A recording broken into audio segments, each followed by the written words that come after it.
Jannik Sinner has offered an insight into how he felt before the doping case became public. Jannik Sinner has revealed he has learned the identity of his real friends during his ongoing doping case.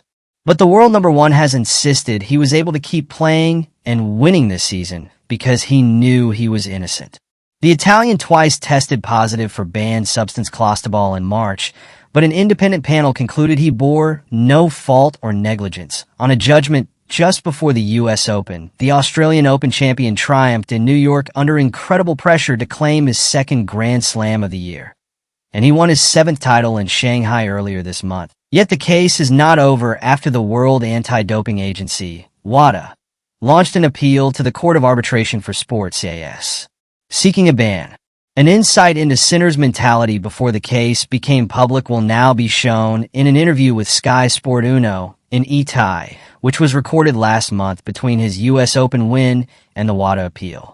Speaking on September 18th, the Italian revealed, "I can say that it was difficult because I couldn't open up to many people. It was a delicate and difficult period.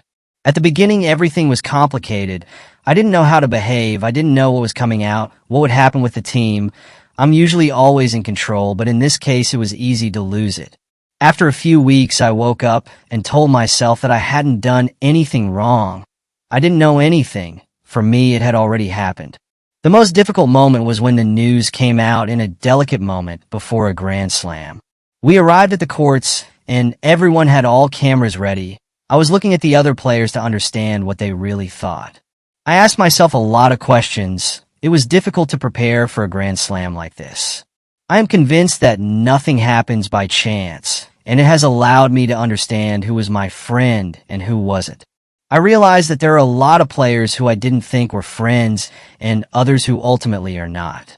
It was difficult when nothing had happened yet. They saw me with my head down and asked me,